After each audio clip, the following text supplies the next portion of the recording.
So with that, we will go ahead and get started. So again, welcome everybody. My name is Tim Turzin. I'll be giving the presentation today. First thing I'd like to go over is just a little bit about LKCS. LKCS was founded on the core values of providing the best service, high quality, fast turnaround, and fair pricing. And we continue to stand behind those values today as we evolve in our marketing, digital, print, mail, and statement services to meet the needs of our customers. Okay. So what we're going to talk about today is, again, that digital branch. So first, before we talk about a digital branch, let's talk about a traditional brick and mortar. According to a 2022 study, the average brick and mortar branch averages $1,900,000 to construct. That is roughly $600 a square foot. It's quite a cost. All right, but then we have to think about, okay, once that branch is built, we still have all of our operational expenses, right? Utilities, internet, employees, etc. All right, so depending on the size, of the institution, that could be, maybe $500,000, $1 million more, right? It gets expensive pretty quick to run that branch. So with those costs, then we think, how many of our account holders are going to step foot in that location, right? If I build a brand new branch, how many people will actually step foot into that particular location? And then let's not forget, those brick and mortar locations close, right? They're not open 24/7, so they're not there all the time. What if we go ahead and tell our CEO that we can build a branch for under $100,000? What about under $50,000? All right, we're going to get their attention. All right. What about the yearly cost to run that digital branch? It's going to be a fraction of the cost of those current brick and mortar branches, right? We need to make sure that they understand that this branch was going to get traffic from every single account holder, as well as prospects, right? Everybody will step foot, so to speak, on that digital branch, plus the people that are looking into us, all right? Best part is this branch does not close. It is available 24/7, all right? So you've guessed it, your website is your digital branch, and it is a important piece, all right? It is no longer just something it's nice to have. You have to have a website, okay? And you can build that website for pennies compared to that brick and mortar location, and it won't cost anywhere near as much to operate. So when we start thinking in those terms, it's much easier to talk to, your CEO and the board and get those websites on those budgets, right? We have to remember, again, don't just have a website to have a website. They need to be able to offer everything you can do in the branch online. And if you can't do that, you're losing business, all right? So I like to talk about perception is reality, okay? And a lot of banks, credit unions, they're maybe smaller community banks or smaller type credit unions. We don't have the budgets to compete with the big guys, right? Nobody really knows the difference between an institution with, say, $50 million or $100 million in assets compared to somebody with, say, $500 million in assets or something of that nature, right? They know you're not as big as, say, a Bank of America or a Chase or a Wells Fargo. But if they're looking at you, they don't want that, okay?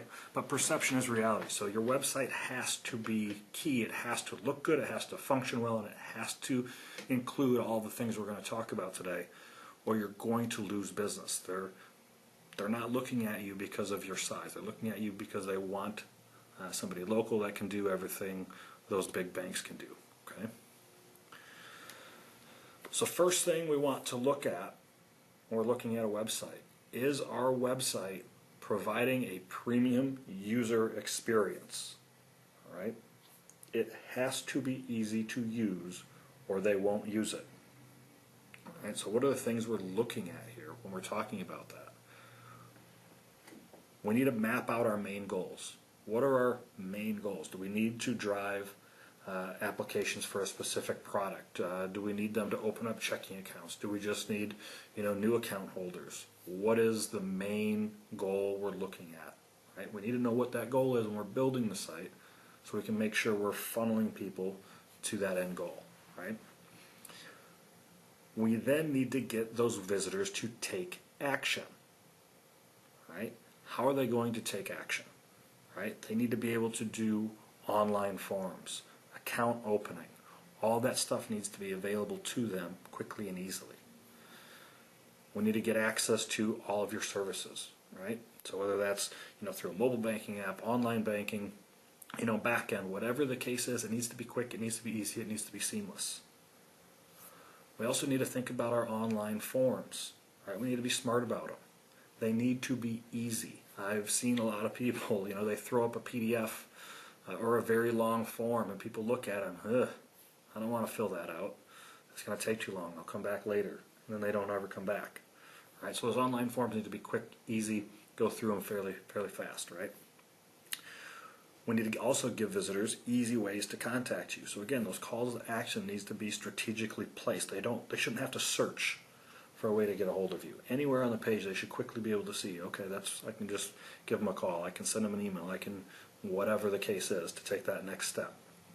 We also need to think about keeping that experience simple and elegant, right? Too many clicks, too many different navigation elements, that makes it hard to get places. It is going to make it hard, it's going to seem hard, and they're going to leave. So all of these things we need to think about when we're designing and building that digital branch, okay? So when reviewing for that user experience, are the call to actions obvious and useful, right? If we're not presenting those users with intuitive ways forward, then chances are they're not going to take the next step. Right? So when we're building that site, again, we have to think about where are we placing these call to action buttons? Where are we placing links to those applications? How are we doing it?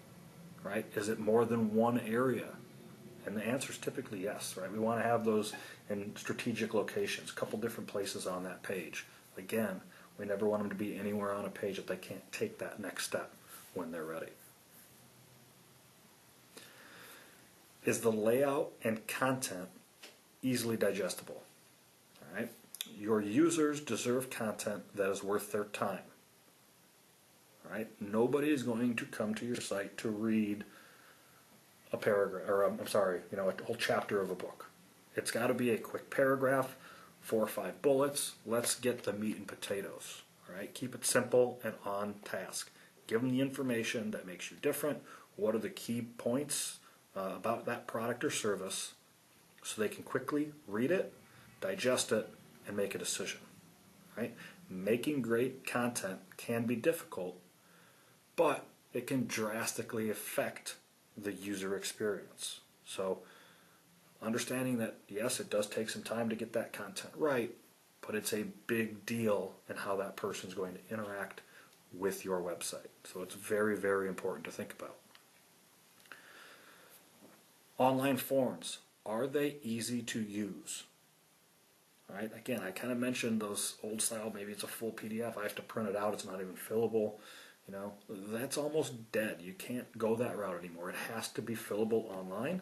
It has to be easily submittable to you. I can't fill it out online, then still have to print it out and bring it to you. Right? I need to be able to do it digitally. But when we're doing this, we only need to ask what is required and avoid all of the optional fields. Less is more, okay?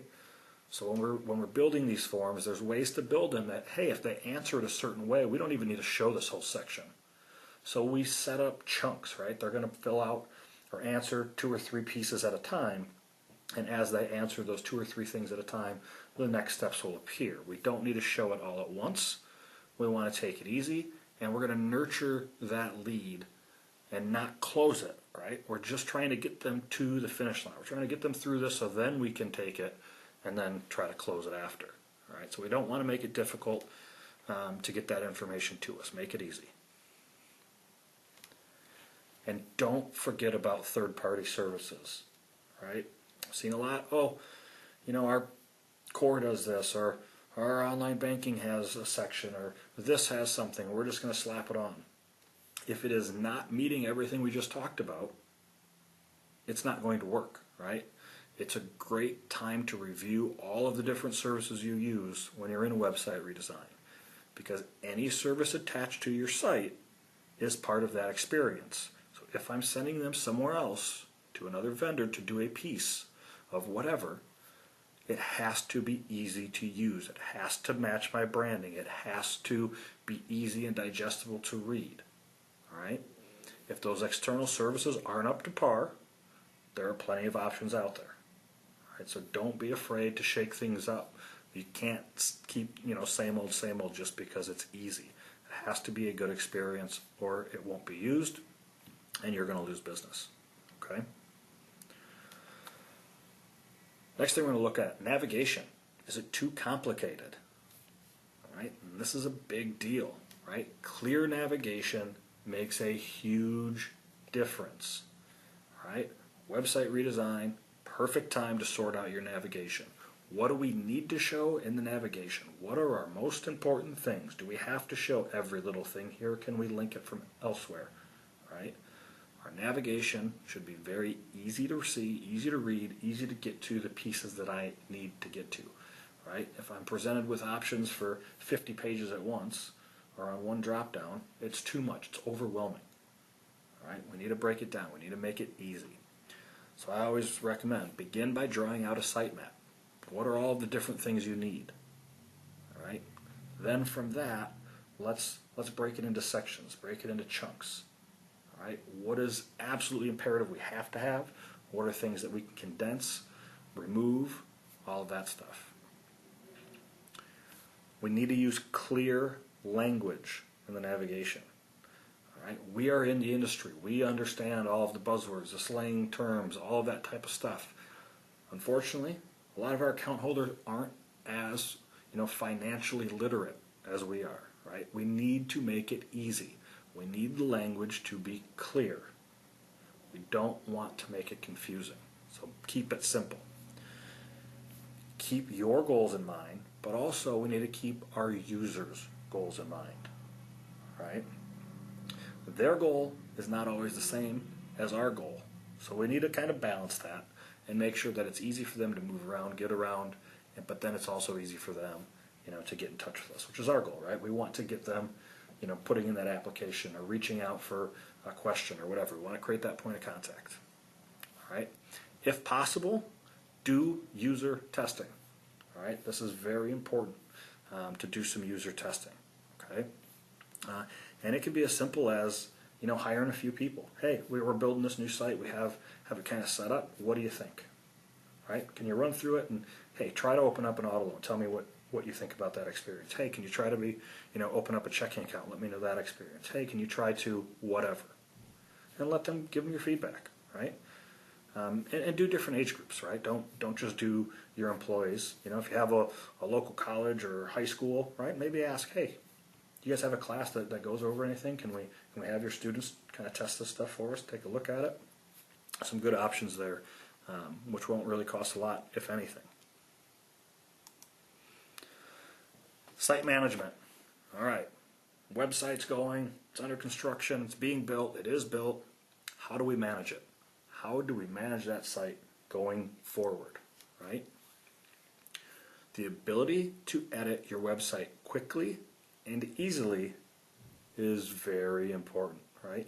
We don't want to reach out to a vendor and be in a ticketing system and wait for 3 days to make a change. I need to be able to get in there and do it, right? So think about that site management. It's not something that we can wait, days or weeks to get things done sometimes. Sometimes we need to be able to get in there and get things done immediately, such as announcements, right? Maybe there was a bad snowstorm and the branch had to close. We need to let our account holders know that immediately. We need to be able to put a message up. Maybe our online banking's down for whatever reason. Internet's out. Whatever the case may be, these little things that come up, we need to be able to get that information out to everybody quickly and easily. And again, I don't have 3 days to wait. I need to get it out right now. Right? Rates. As rates change, and sometimes they're changing often, we need a way to be able to get in there and make those updates. We don't want to have old rates showing, for days on end that aren't available. We're going to make people mad. It's going to be confusing. So we need a way to be able to quickly and easily update our rates on our website. Promotional ads. As we have things going on, we need to be able to get that information out there, right? Different promotions, different specials, different events coming up, community events, whatever the case is. Make sure we can change them quickly and easily.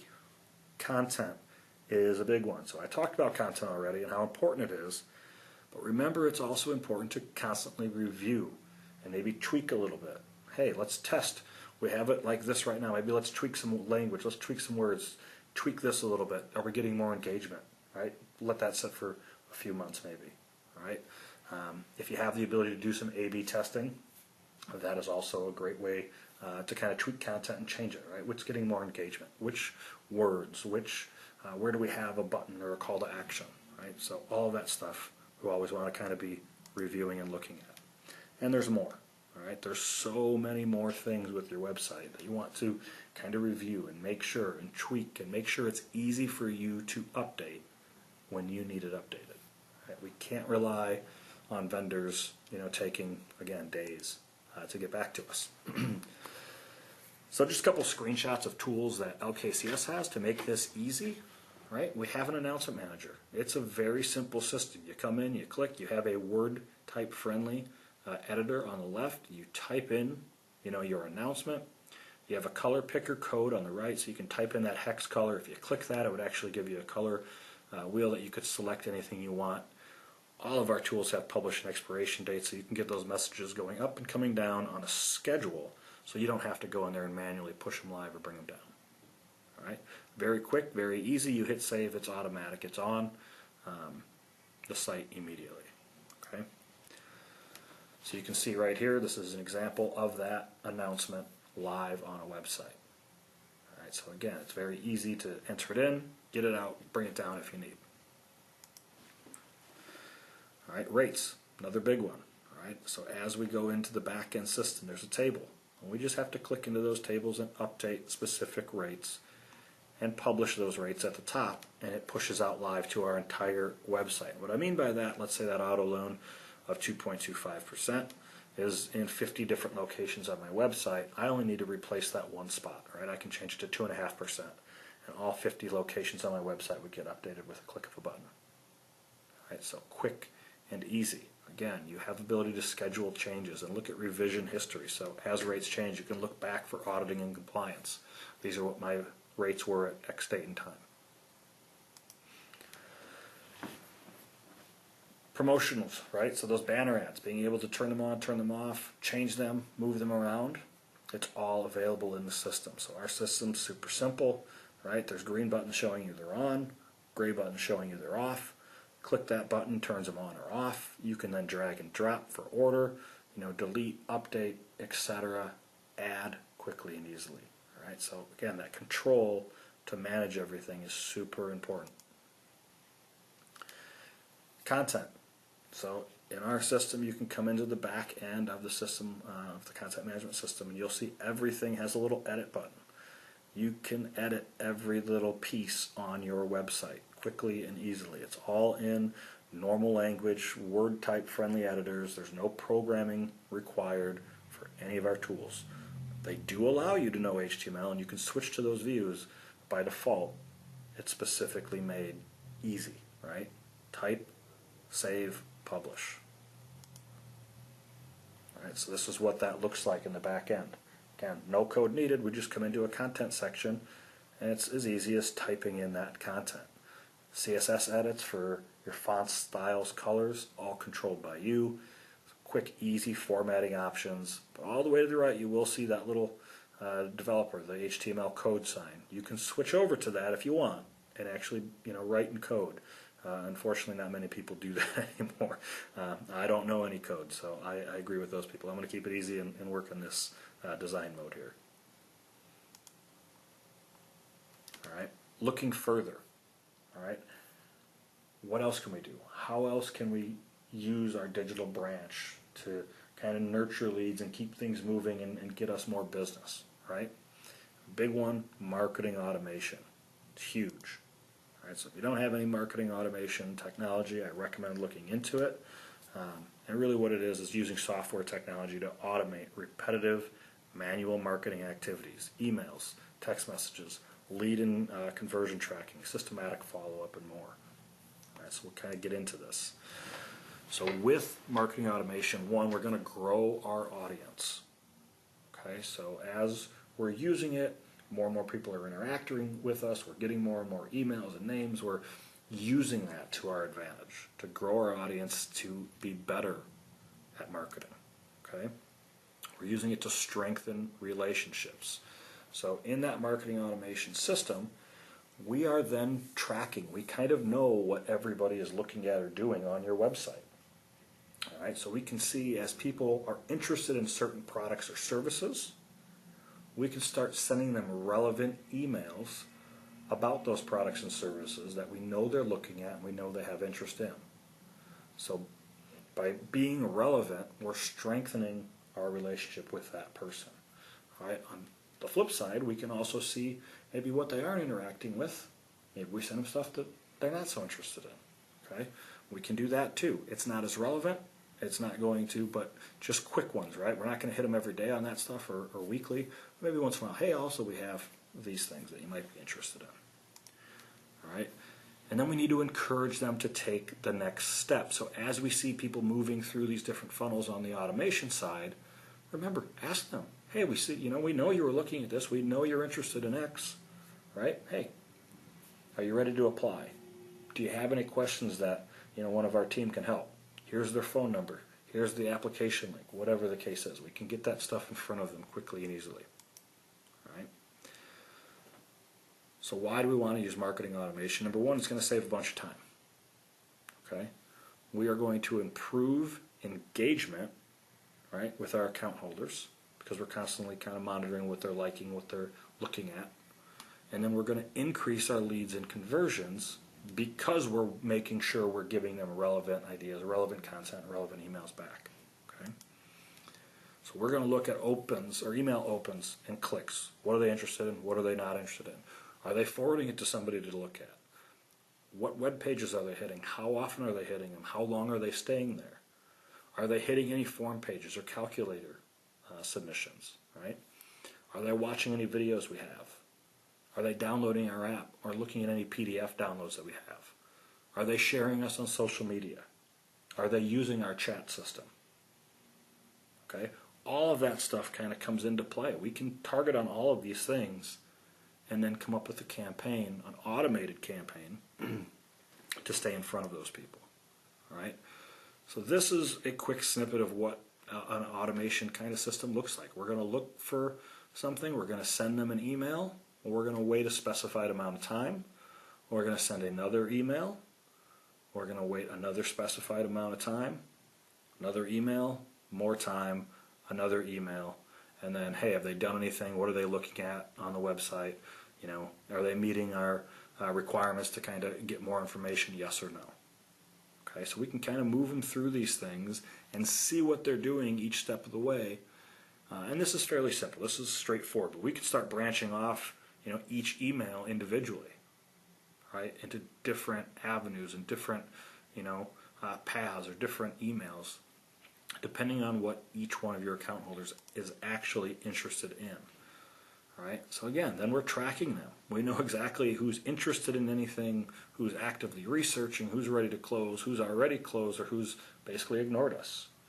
All right. So then we can start targeting the different buckets as well. So we can see, hey, our interest, we're going to send them a few more. They're researching, maybe they're ready to take the next step, right? Hey, they've been to the page, they've been to the application, they haven't crossed the finish line. Hey, they've sent in the application, right? Our team's on that one. We're not responsive. They haven't answered any emails. Let's get them out of this, funnel, put them in a different sales funnel, okay? So you can see all that on the back end, kind of tweak and change how that's working. So when we're using marketing automation, number one, we're going to set goals. Okay? We can't go into it blind. We need to get a baseline before we start. So what are we doing now? How many leads are we getting? What's going on today? Then let's start some automation for a specific product or service. That should increase. All right? But what should increase? What are we measuring? Are we measuring somebody getting to that page? Are we measuring the actual application submission? Are we measuring, if they use the calculator? What are we actually looking for here? What are we happy with? What is our goal? And once we have a clear idea of all what needs to be accomplished, then we can get started and actually build out that particular campaign. Okay? But we need to think creatively, right? There's no limit to how marketing automation can be used. The data challenges can be overcome. This is the biggest thing we see. I'm not good with data. Our data isn't that good. Whatever the case is, that is an excuse. Those are easily solved, all right? But we need to get buy-in from the top down, right? Let's explain the benefits to our CEOs, to our board, to whatever, and then push to explore the possibilities, right? Let's get them sold on the easy, then pushing so, hey, it can do a lot more. We need to map out those user journeys, right? We need to create maps of how people are going to interact with our site, and then how are they going to see different content, or how can we give them different content that are going to help visualize the process before you begin to use it, right? You can use free online tools, a whiteboard, post-it notes, anything to discover issues with your process and let you walk through it in detail to see how that user will consume that content. So again, we want to walk through it ourselves, make sure we're thinking of everything, have a few different people look at it and walk through it, make sure we're hitting the angles, make sure we cover everything we need to cover when we map out those journeys. And then remember, slow and steady. This is probably the biggest piece with automation. You cannot sprint before you walk. Okay? You need to start slow. So once you have that data in place and those journeys are mapped, we get to have fun, right? But begin small. Begin with the pieces or the goals that are easy. They don't involve a lot of different aspects of automation. Keep it basic and then keep building. Let's start with one product, one service, one goal, simple. Streamline it. As that's working, hey, if we did this, if we added this, right? Start adding some of the more complicated pieces to it as you go, and then once that's working, hey, let's build another one, and another one, and another one, all right? So a lot of people rush in and say, I'm going to build 10 different ones and make them all simple. That's too much. You're going to get confused. It's going to be overwhelming. You're going to give up. Start with one or two, simple, and build from that. Walk before you run. And then develop content. Again, just like your website, content is key. It takes a significant amount of engaging content to keep automation fresh and relevant. Okay? Asking subject matter experts, at your institution to provide details about their specific department can be beneficial. What do I mean by that? Let me go to my loan department. What are the biggest questions you guys get when somebody comes in, right? What are the hurdles that you hear from our, account holders when they're going through this process? Let's ask and answer those and use it for content, right? Use it for content creation in those emails so we can put those, hey, these are the issues that we see. Here's the top 3. Here's how we solve them. Can we help you? Right? Make it relevant. Yes, I am having one of those problems. Awesome. You guys have a solution for it. I'm going to take the next step. Okay? So use your team. They hear the complaints. They hear the hurdles. Let's use that to get relevant content going. All right, we've got our website. We have the easy tools to fix the website, make changes to the website. We have our automation going. Forms. Forms are so important. We need to make it easy for people to get on the site, get us information, and do it online. So the ability to build secure online digital forms is huge. Huge. Okay? We have tools, and there are tools out there. You do not need any programming experience. This can all be done in drag and drop type templates. Right? It's going to digitize all of your paper processes.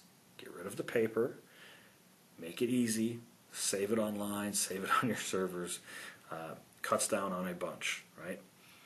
The ability to capture data from incomplete forms, okay? This is something I always say to look at, right? We need to find out who's starting and not finishing, All right, so a couple ways that we can use that. Number one, if somebody starts and doesn't finish it, maybe I use that as a lead. One of my officers or loan officers or whoever, member service reps, can reach out. Hey, I saw you started filling out this form but didn't complete it. Is there something that we can help you with? But number two is if I see, hey, everybody's giving me their name, their email, and they're starting the process, but they're ending here. They never answer that question. Right? There's a funnel and it's cutting them off. There's a roadblock. What is the question that they're having problems with? What is the question we're asking that everybody's stopping at? Let's reword the question. Can we remove the question? Right? Can we get rid of it? Yes, then get rid of it. If we can reword it, make it easier, change it a little bit, put it in a different spot, right? Maybe put it towards the end, maybe move it forward. Whatever the case is, let's change it up a little bit. Let's see where those roadblocks are and then figure out how to solve them. All right? Why are online forms so important? All new accounts go online, and your most dedicated employee is your website. Or when I said every single person, every single account holder is going to step foot in that digital branch, it's not true for your brick and mortar, but it is for your digital. Go there first. Anybody that's doing any research on you, online. Anybody that wants to open an account, online. That's the first place they're going to go. Okay? So we need to be able to do it. 37% of people will abandon a form if you ask for their phone number, unless the field is optional. It doubles the completion then. Less is more with online forms. Can we ask it? Sure. Is it required? Only if you need it. We either A, don't show it, or B, make it optional. If they don't want to give it, that's fine. Let's get the stuff we actually need to get the ball rolling here, okay? 8 out of 10 Americans prefer digital banking to physically visiting a branch. That number is going to keep getting higher. It's going to go to 9 to 10 and then 10 out of 10. Okay? People want to be able to do business with you when it makes sense for them. They want to do it on their time, on their terms, from the comfort of their own couch or dining room table or whatever the case is. All right? 50% or more of your web traffic today is coming from a mobile device. Okay, so people are logging in and using you on their cell phone or tablet more than they are on a desktop. Convenience is king. So being able to work with you on the move, on the run, from their house, whatever the case is, that's why. Okay, we need to make it easy. These forms can use conditional logic. If they answer this, show them this. If they answer it that way, don't show them that, right? Look for field bottlenecks. Make those changes, right? Seeing those partial submissions, right? To kind of change those bottlenecks. Make them accessible.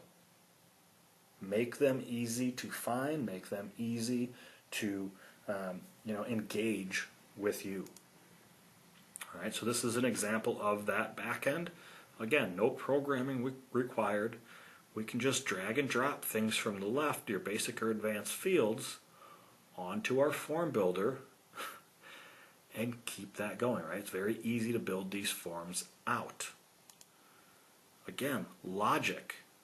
Easy to build it in. We can bring logic in, show this field if this happens. All right, so again, keeping those forms as short as possible to not make it confusing. All done with zero programming knowledge. Even further than online forms, digital lending.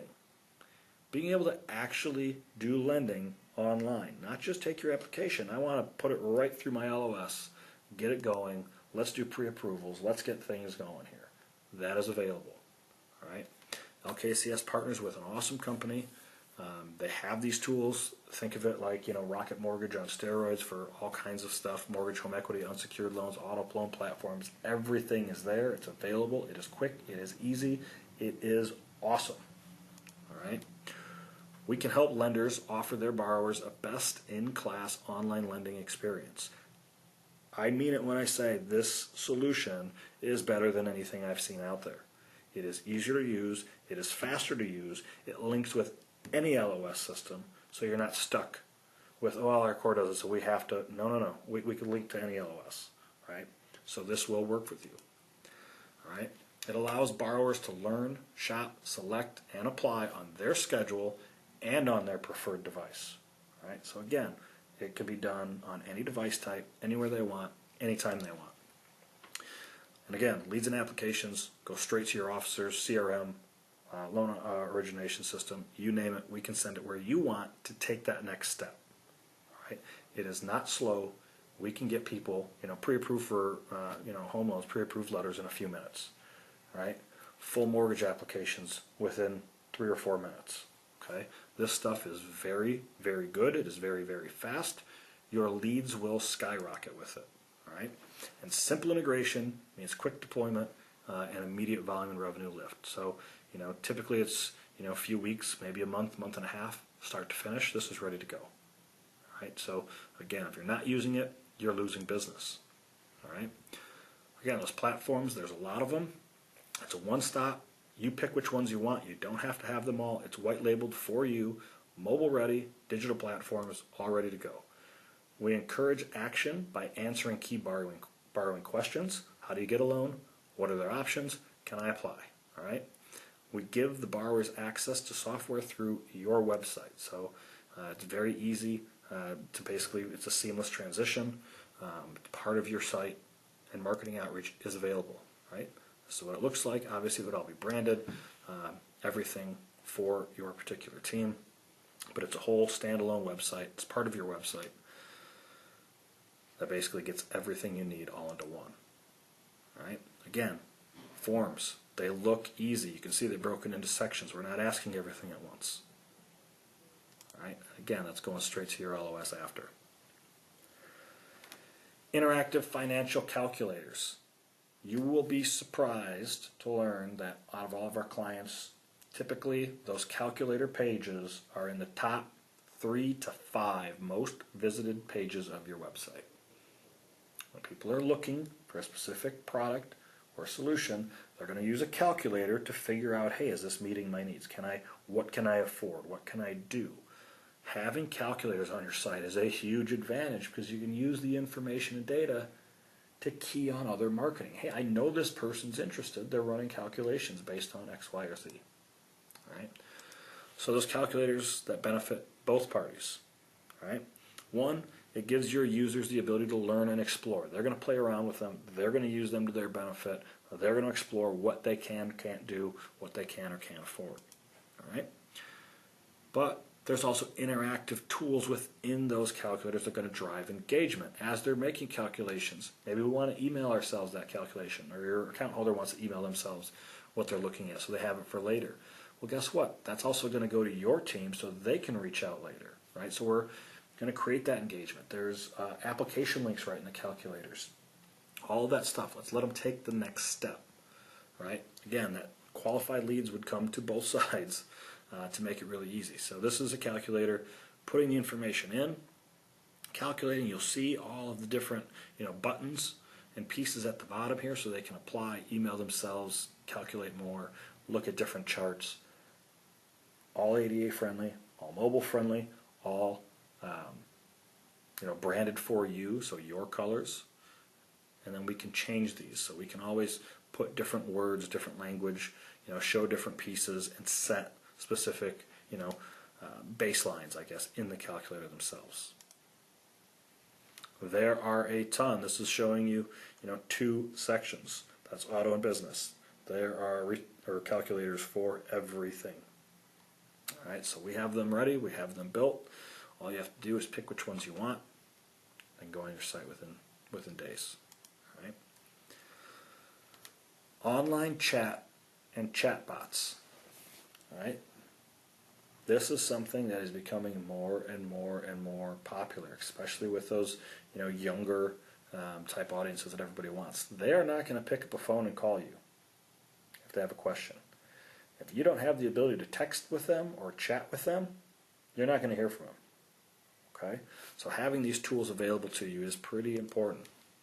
So online chat and chatbots, they're going to enhance engagement and reduce costs. More people can get to us. We don't have to have as many potential member service or customer service reps in the actual branch locations. We can keep them in a single location. They can answer the questions from home, whatever the case is. We're going to offer one-to-one communications on your website. People can get in touch with us anytime, right? Answer their questions, give them feedback, help them out. Improve customer service. Staff is not required to be in the office to respond, right? So a lot of these chat systems, they have ways that they can sync to your phone, whatever. So I'm not saying you have to have employees work, but if they want to, they can. Chat bots, they do it themselves, right? So if you have a bot, it's going to make those, answer those questions, keep things moving, in your absence until you open up the next day, right? Becoming a full 24/7, 365 digital service branch with ticketing systems and chat bots. So what I mean by ticketing systems is if you're not available, you don't have a chat bot, it can put in a ticket so you can get back to that person the next day or as soon as you're there again. With chat bots, they can keep going until they reach a point like, hey, we need to take the next step and it needs to be with a loan officer, and they can put that information to that person. Consumers expect a seamless support experience wherever and whenever and wherever they are. So without this, I guess they're closed. I can't get a hold of them now. Maybe somebody else is open. No, with this, they can get a hold of you, ask their questions, get what they need, or at least ask their question and let you get back to them. All right? Don't think for a second that people aren't on your site late at night looking for something, can't get the information, and quit. Right? Go somewhere else. If they can get a hold of you, they can get in touch with you, you can answer them later, you're going to retain more business. The back end of that chat system, very easy to see. You're going to see anybody on your site, anybody that's with the chat, start that chat. Quick and easy, it looks like a little text box, type back and forth. You're able to see what they're typing as they're typing it, right? You have all of the little hashtags and pieces for quick notifications, which I'll show here in a second. Your chat bot, you can build, start point, question, what is the bot going to say, right? So what type of questions are coming in? What type of answers are we learning our bot? So, we basically can set up a first initial 3-4 questions. This is what we're automatically going to ask, get their answers. Depending on how they answer, this is what we're going to tell them. Okay? So we can build out those automations for that bot. Then again, hey, we're going to wait 2 seconds from the time they say something, right? So we don't want it to seem like it's a bot. We want to keep it personal a little bit. So even though it's a chat bot, let's not make it freaky and answer things within no time at all. Hey, wait till they put in a message, and then wait 5 seconds. Wait 6 seconds. Wait 3 seconds. Doesn't matter. All right? Let's help. Let's see what they're interested in. Help that chatbot get them to that goal. That is everything I have for today. So again, thank you everybody for joining the webinar and going through everything with how to build that digital branch and all the things you're looking for. Again, I will stay on the line, answer any questions. If you type those questions into that GoToWebinar toolbar, I will be here. My contact information is on the screen. Any other questions, anything else comes up, I'm more than happy to help. But again, thank you everyone for joining, and we'll see you on next month's webinar. Thank you.